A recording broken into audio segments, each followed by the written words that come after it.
Hello students,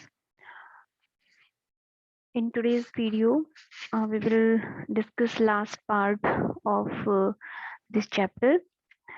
format specification हमने किया था, मतलब फॉर्मेट स्टेटमेंट क्या होती है हमारी, इसके बारे में हमने रीड किया था लास्ट क्लास में.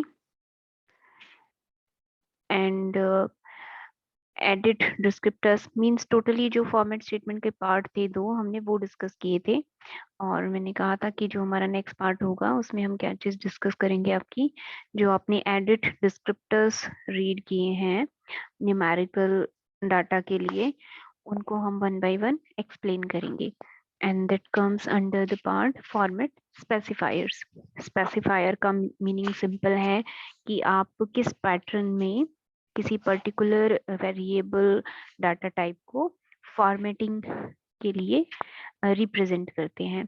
तो फॉर्मेट स्टेटमेंट में जो स्पेसिफायर्स हमें लिखने होते हैं ब्रैकेट में, उन स्पेसिफायर्स को हम वन बाय वन रीड करेंगे विद एग्जांपल्स.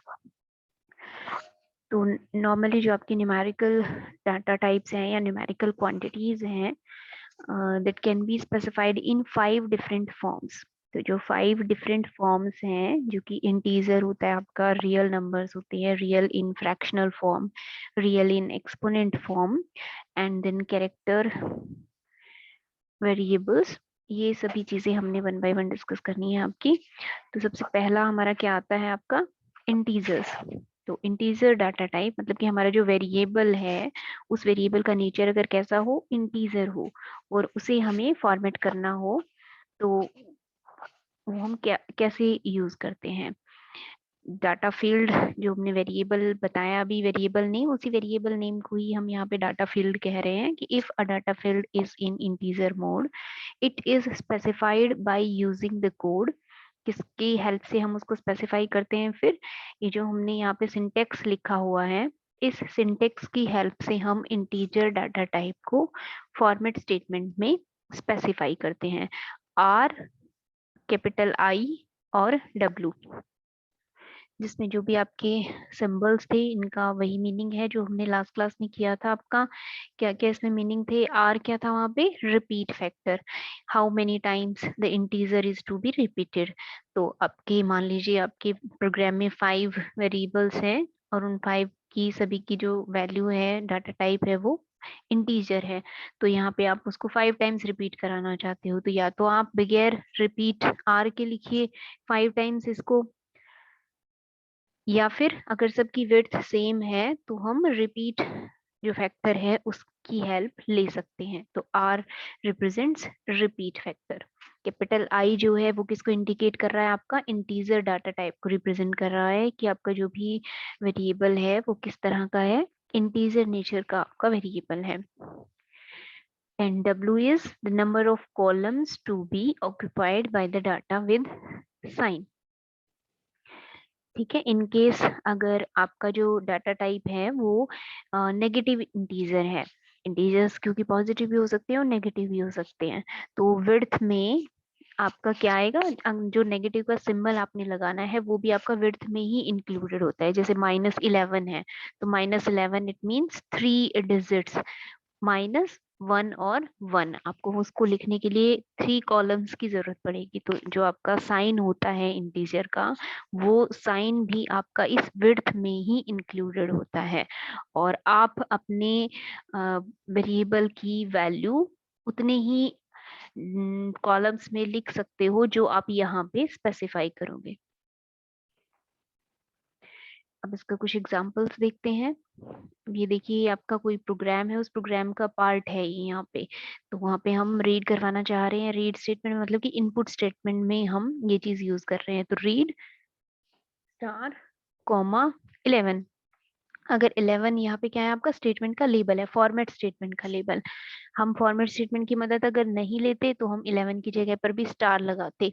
फॉर्मेट फ्री या फिर लीस्ट डायरेक्टेड इनपुट स्टेटमेंट फिर वो कहलाती. लेकिन अगर हम चाहते हैं कि हमारी इनपुट हम जैसा लिखवाना चाहते हैं वैसे आए, हम जो फॉर्मेट बताना चाहते हैं उस फॉर्मेट में ही इनपुट हो, तो हमें इन फॉर्मेट स्टेटमेंट की हेल्प लेनी पड़ेगी. तो 11 क्या है, स्टेटमेंट का लेबल, और किस स्टेटमेंट का, फॉर्मेट स्टेटमेंट का। और वो फॉर्मेट स्टेटमेंट आपकी रीड के जस्ट बाद में ही, जस्ट नेक्स्ट स्टेटमेंट आपकी होनी चाहिए फॉर्मेट स्टेटमेंट। तो m और n आपके पास दो आपके वेरिएबल्स हैं। तो अब जैसे हमने भी 5 का केस डिस्कस किया था, बिल्कुल उसी तरह से हमारे दो वेरिएबल हैं, हम इनकी वैल्यू ऐसे सेपरेट सेपरेट भी लिख सकते हैं और रिपीट फैक्टर यूज करके भी हम इसे लिख सकते हैं। तो ये दोनों ही आपकी वैलिड फॉर्म्स हैं। Format i3 comma i3, specifiers को हमने कोमा की हेल्प से डिफरेंशिएट करना होता है, तो हम i3 भी यूज कर सकते हैं। और साथ ही साथ हम इसको 2i3, मतलब कि दो हमारे वेरिएबल्स हैं, दोनों का नेचर इंटीजर है, उनका डाटा टाइप, और एक जो हमारा वेरिएबल है वो मैक्सिमम 3 कॉलम्स के अंदर स्टोर हो सकता है। तो 3 डिजिट्स का आपका नंबर हो सकता है integer number.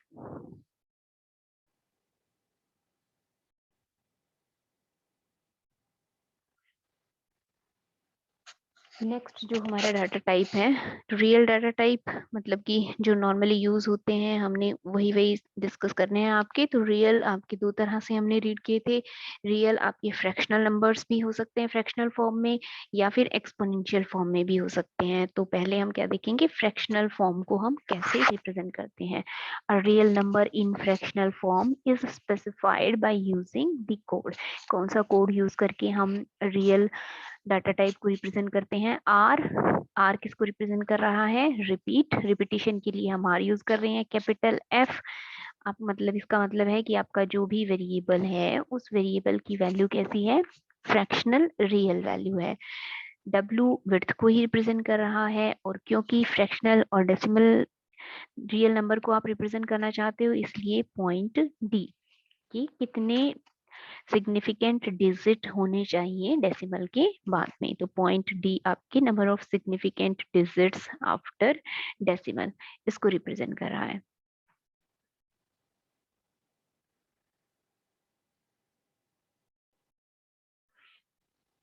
Are repeat factor है, एफ हमारा फ्रैक्शनल फॉर्म को इंडिकेट कर रहा है। नंबर ऑफ कॉलम्स, इसमें ये जो हमने डब्ल्यू लिखा है, इस डब्ल्यू में आपके डेसिमल से पहले के और बाद के सभी चीजें इसके अंदर ही इंक्लूडेड होती हैं। तो number of columns occupied by the number, मतलब कि टोटल नंबर ऑफ कॉलम्स कितने आपके ऑक्यूपाई होंगे। पॉइंट डी जो है, ये डी भी आपका डब्ल्यू में ही इंक्लूडेड होता है, डेसिमल पॉइंट के बाद के जो नंबर होते हैं। अभी इसमें एक एग्जांपल देखते हैं हम। Read star comma 11, 11 format statement का लेबल हो गया आपका एक्स वाई जेड। तीन आपके वेरिएबल्स हैं, एक्स कोमा वाई और जेड। इनमें 5.2 का मतलब है कि x की वैल्यू 5 कॉलम्स के अंदर स्टोर हो सकती है, और पॉइंट डेसिमल के बाद मेरे पास 2 पॉइंट होने चाहिए। तो 11.20 मान लीजिए आपका नंबर है, तो 11.20 ये आपके टोटल 5 कॉलम्स के अंदर ये चीज स्टोर होगी। ठीक है। और इसी तरह से जैसे हमने पहले किया था, हम आर को लिख भी सकते हैं, आर के साथ भी लिख सकते हैं इस चीज को, और आर के बिना भी लिख सकते हैं। मान लीजिए सबका फॉर्मेट डिफरेंट डिफरेंट हो, इसमें 5.2 लिखा है, यहाँ पे मान लीजिए हो 6.3, और नेक्स्ट के लिए हो 7.2, तो वो तो आपका बिल्कुल ही डिफरेंट डिफरेंट है फॉर्मेट। तो उस केस में तो आपको इनको लिखना ही इस तरह से है, कॉमा से सेपरेट आउट करके। और अगर सभी का फॉर्मेट सेम है, उस समय आप रिपीट यूज कर सकते हो, क्योंकि उसी चीज को बार बार लिखने की बजाय ये जो हमने सेकेंड स्टेटमेंट लिखी है, ये लिखना ज्यादा बेटर होता है। तो अगर सेम फॉर्मेट है सभी का, तो आप एक ही स्पेसिफायर को यूज कर सकते हो। और अगर सबका फॉर्मेट डिफरेंट डिफरेंट है, उस समय आपको अलग अलग स्पेसिफायर लेना पड़ेगा अलग अलग वेरिएबल के लिए। सेकेंड जो फॉर्म होती है रियल नंबर्स की, जो कि एक्सपोनेंट फॉर्म होती है, जैसे हमने एक एग्जांपल भी किया था। जैसे मान लीजिए आपको स्पीड या फिर वेलोसिटी ऑफ लाइट रिप्रेजेंट करनी है कहीं पे, तो 3 × 10⁸ जो उसकी वैल्यू होती है, उसको आप कैसे लिखोगे। तो 3 × 10⁸ एक एक्सपोनेंट फॉर्म में है ये आपका रियल नंबर। और इस तरह के नंबर्स को लिखने के लिए हम कैपिटल ई जो आपका स्पेसिफायर है वो यूज करते हैं। मतलब कि अगर कैपिटल ई आप लिख रहे हो किसी वेरिएबल की रिप्रेजेंटेशन में, इसका मतलब है कि उसकी वैल्यू एक तो रियल है और दूसरी एक्सपोनेंट फॉर्म में है। तो a real number in exponent form is specified by using this code. ये बिल्कुल सिमिलर है आपका फ्रैक्शनल फॉर्म के ही। फ्रैक्शनल फॉर्म में यहाँ पे आपके पास एफ था, कैपिटल एफ, और यहाँ पे क्या चीज अपीयर हो रही है, कैपिटल ई अपीयर हो रहा है। तो आर रिपीटिशन के लिए है, ई आपका रियल नंबर एक्सपोनेंट फॉर्म में है, इसको रिप्रेजेंट कर रहा है। डब्ल्यू टोटल विड्थ हो जाएगी आपके नंबर की। पॉइंट डी डेसिमल प्लेस के बाद कितने डिजिट्स अपीयर होंगे। और ये जो डेसिमल प्लेस के बाद के नंबर्स हैं, ये आपके मेंटीसा में ही आपका डेसिमल नंबर के साथ नंबर हो सकता है। मेंटीसा मीन्स 3 इंटू 10⁸ में जो 3 है ये आपका मेंटीसा है, और 10⁸ उसको हम एक्सपोनेंट बोलते हैं। एक्सपोनेंट आपका इंटीजर ही होगा, वो रियल नहीं हो सकता है। तो एक्सपोनेंट की बात हम नहीं करेंगे, एक्सपोनेंट, क्योंकि it must be a integer number.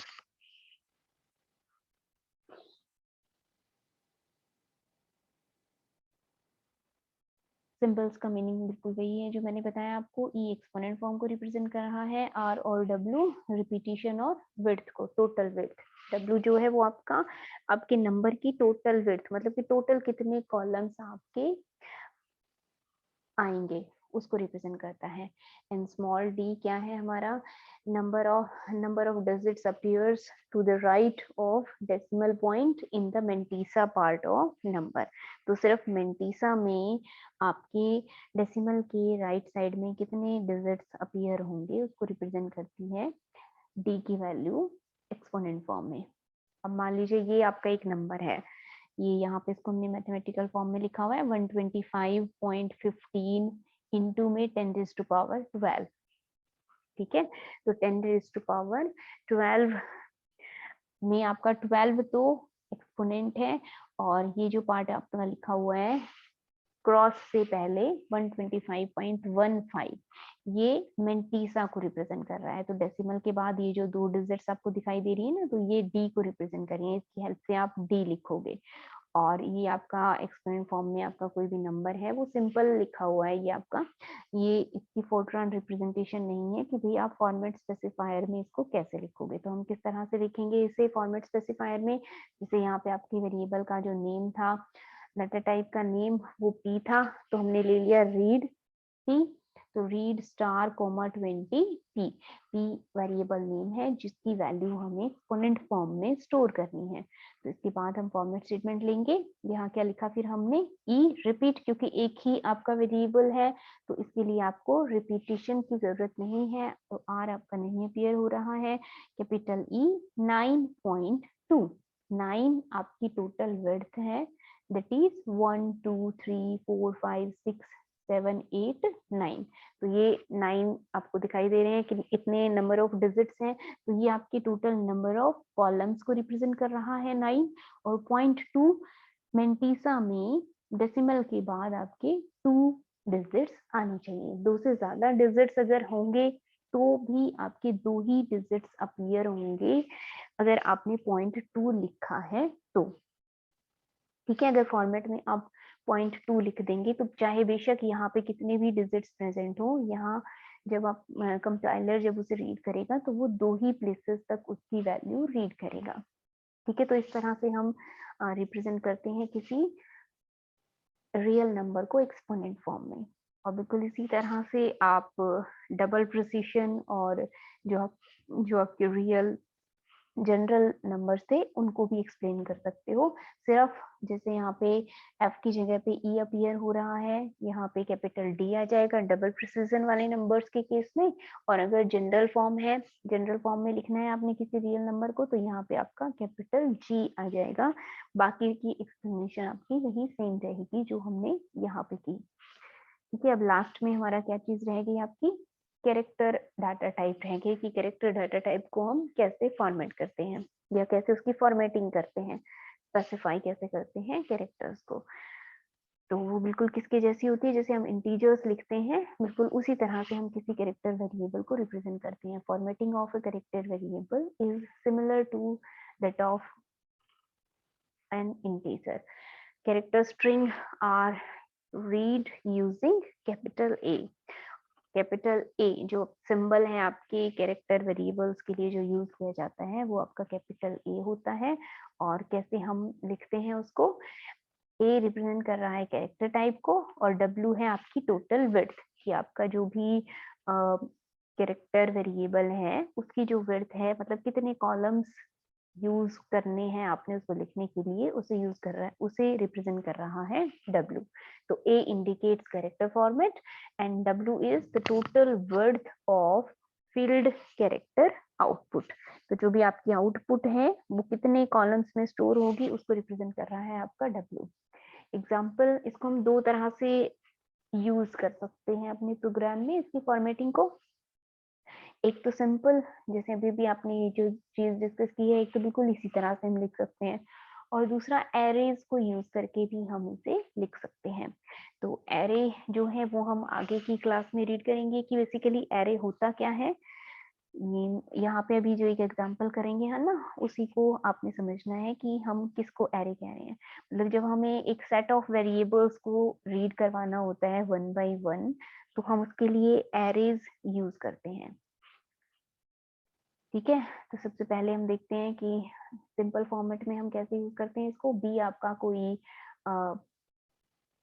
Character variable name है और B*8, B*8 का मीनिंग क्या है यहाँ पे, सिंपली कि आप 8 डिजिट का कोई कैरेक्टर वेरिएबल लिखवा सकते हो। मैक्सिमम जो उसकी लिमिट है, मैक्सिमम उसके अंदर कितने अल्फाबेट्स होने चाहिए उस कैरेक्टर में, 8 अल्फाबेट्स होने चाहिए।